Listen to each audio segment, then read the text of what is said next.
বিএনপির ভারপ্রাপ্ত চেয়ারম্যান জনাব তারেক রহমান, আপনাকে আমাদের অনুষ্ঠানে স্বাগত জানাই। ধন্যবাদ। আমাদের শুভেচ্ছা এবং কৃতজ্ঞতা জানবেন। আমাদের সাথে আরো থাকছেন সজীব ওয়াজেদ জয়, আপনাকে আমাদের অনুষ্ঠানে স্বাগত জানাই।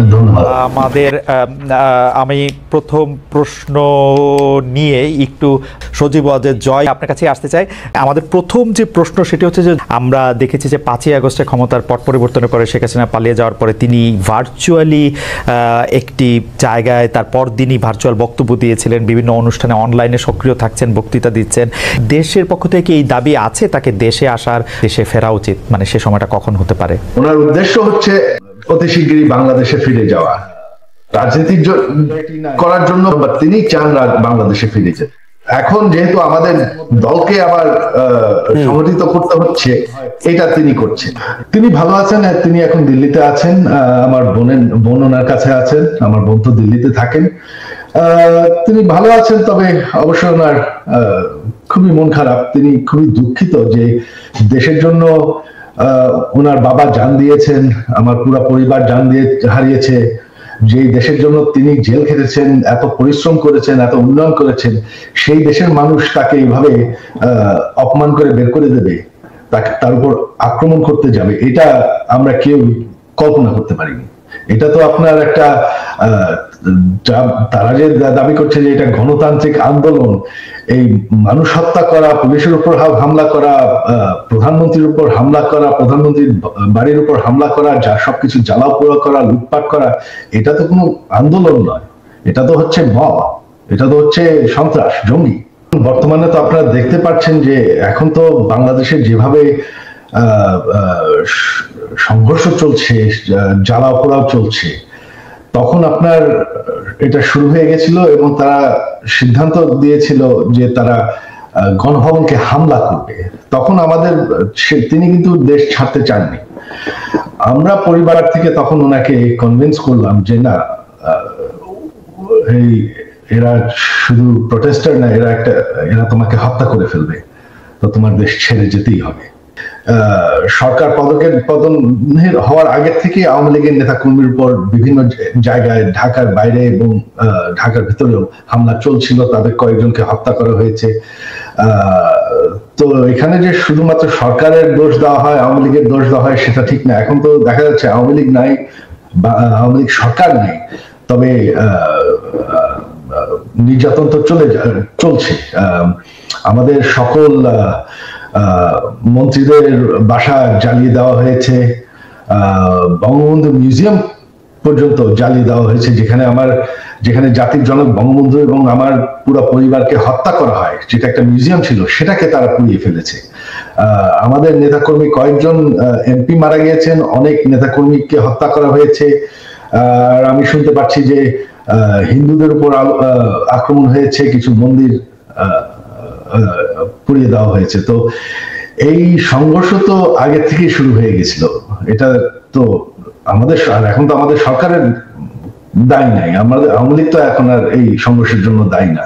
দেশের জন্য এত করেছি, এই যে গত 15 বছরে আপনারা জানেন আমি ডিজিটাল বাংলাদেশ বানিয়েছি, এটা আমার স্বপ্ন ছিল। আমি সরকার থেকে কোনো বেতন নেই, বিনা মূল্যে আমি এই কাজটা করেছি। আমি প্রচুর পরিশ্রম করেছি বাংলাদেশকে ডিজিটাইজ করতে, গ্রাম পর্যন্ত ডিজিটাল বেনিফিট পৌঁছানোর। তারপরে যদি বাংলাদেশের মানুষ, এই যে উন্নয়ন আমরা করেছি, তারপরে যদি বাংলাদেশের মানুষ আমার পরিবারের সাথে এরকম করে, তাহলে আমাদের আর কিছু বলার আর করার নেই। আওয়ামী লীগ মরে যায়নি, আওয়ামী লীগ হচ্ছে বাংলাদেশের সব থেকে পুরাতন দল। সবাই যে মনে করে যে আওয়ামী লীগের পপুলারিটি নাই, দেশে আপনার 17 কোটি মানুষ, 17 কোটি মানুষের মধ্যে এখনো আপনি যদি নিরপেক্ষ নির্বাচন হয়, আমি জানি আওয়ামী লীগ ভোটে জিতে আসবে। হ্যাঁ, 100% ভোট কোনোদিন কোনো গণতন্ত্রে কোনো সরকার পায় না। আমাদের বিরুদ্ধে যারা ভোট হেরে গেছে বা তারপর তো বয়কট করেছি, হ্যাঁ, এদেরকেই আপনি দেখেছেন যারা আওয়ামী লীগ বিরোধী, তাদেরকেই দেখা গেছে। তবে আওয়ামী লীগের যারা সমর্থক, তারা কিন্তু দেশে আছে।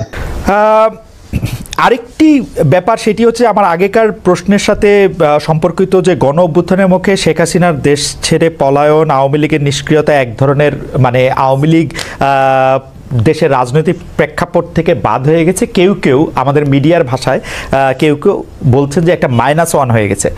অন্তর্বর্তী সরকারকে নিয়ে কোনো -2 সংখ্যা কি আছে? আমার সাথে অন্যায় হয়েছে, অবিচার হয়েছে, আমার পরিবারের সাথে হয়েছে, আমার বাবাকে হত্যা করা হয়েছে, আমার মায়ের সাথে অন্যায় করা হয়েছে, তাকে অত্যাচার করা হয়েছে, আমার ভাই মৃত্যুবরণ করেছে এই অত্যাচারের কারণে। আজকে এর জবাব যদি আমাদেরকে দিতে হয়, এই অন্যায় অত্যাচারের, আপনাদের সাথে যে অন্যায় হয়েছে, আমাদের বহু নেতাকর্মী, বাবা মারা গিয়েছে, মা মারা গিয়েছে, স্বজন মারা গিয়েছে, হাত করা অবস্থায় তাকে জানাজা পড়তে বাধ্য করেছে, আমাদের বহু সহকর্মী মারা গেছে জেলখানার ভিতরে হাত করা পরা অবস্থায়। পলাতক স্বৈরাচারের সঙ্গে সঙ্গে তার অবৈধ মন্ত্রী, এমপি, বুদ্ধিজীবী বা বিচারপতি, বায়তুল মোকাররমের খতিব, প্রেস ক্লাবের সভাপতি, সম্পাদক কিংবা কতিপয় সাংবাদিকের পলায়নের মধ্যে দিয়ে আবারও প্রমাণিত হয়েছে অবৈধ রাষ্ট্রশক্তি নয়, বরং শেষ পর্যন্ত জনগণের রায় কিন্তু চূড়ান্ত, যে আওয়ামী লীগ স্বাধীনতা একসাথে যায় না। আওয়ামী লীগ আর গণতন্ত্র একে অপরের শত্রু। অপরদিকে বিএনপির কাছে গণতন্ত্র, বাক, ব্যক্তি আর স্বাধীনতার, সংবাদপত্রের স্বাধীনতা নিরাপদ। বিতাড়িত স্বৈরাচারের পলায়নের পর গণতান্ত্রিকামী জনগণের আকাঙ্ক্ষা পূরণে এক বিশাল দায়িত্ব নিয়ে আজকের অন্তর্বর্তীকালীন সরকারের যাত্রা শুরু হয়েছে। তবে গণতন্ত্রের পক্ষের সকল শক্তি এবং সাংবাদিক সমাজকে সতর্ক থাকা দরকার। আমাদের গণতন্ত্র প্রতিষ্ঠার যে চলমান যাত্রা বাধাগ্রস্ত করতে কিন্তু এরই ভিতরে নানা রকম ষড়যন্ত্র শুরু হয়েছে, যা এর ভিতরেই অনেক বক্তা তাদের বক্তব্য এরই ভিতরে তুলে ধরেছেন। বিতাড়িত স্বৈরাচার এবং তাদের দোসর চক্র নানা কৌশলে আবারও মাথাচাড়া দিয়ে ওঠার অপচেষ্টা শুরু করেছে। অপশক্তি দেশের ভেতরে এবং বাইরে থেকে বাংলাদেশের পক্ষের শক্তির মধ্যে ভুল বোঝাবুঝি সৃষ্টির পায়তারায় লিপ্ত হয়েছেন। তবে সবাই যদি আমরা সতর্ক থাকি, বাংলাদেশের পক্ষের শক্তির মধ্যে ভুল বোঝাবুঝির অবকাশ থাকবে না বলেই আমি দৃঢ়ভাবে বিশ্বাস করি। পলাতক মাফিয়া সরকার গত 1.5 দশকে বিএনপি সহ বিভিন্ন দল ও মতের হাজার হাজার মানুষকে হত্যা করেছিল, শত শত নেতাকর্মীকে গুম, অপহরণ করেছিল। বিএনপির 50 লক্ষেরও বেশি নেতাকর্মীর বিরুদ্ধে প্রায় 1.5 লক্ষ মামলা দিয়েছিল। লক্ষ লক্ষ নেতাকর্মী, বিএনপি সহ বিভিন্ন বিরোধী দলের লক্ষ লক্ষ নেতাকর্মী ঘর ছাড়া হয়েছিলেন। অকারণে, বিনা কারণে, বিনা অপরাধে mother of democracy Begum Khaleda জিয়াকে 5 বছরও বেশি সময় কারাবন্দী করে রাখা হয়েছিল। পলাতক স্বৈরাচারের নির্দেশে শুধু জুলাই আগস্টে গণ অভ্যুত্থানে কমপক্ষে 2000 ছাত্র জনতাকে শহীদ করা হয়েছে, কমপক্ষে 30,000 মানুষকে করা হয়েছে আহত। গণ অভ্যুত্থানের এই সময় শুধুমাত্র বিএনপি এবং এর অঙ্গ সহযোগী সংগঠনের শুধুই মাত্র 4 শতাধিকেরও বেশি নেতাকর্মী শহীদ হয়েছেন। এর বাইরেও যারা শহীদ হয়েছেন বা হতাহত হয়েছেন, হয়তো তারা সরাসরি বিএনপির কর্মী নন, তবে অবশ্যই তারা বাংলাদেশের পক্ষের শক্তির সাহসী প্রাণ।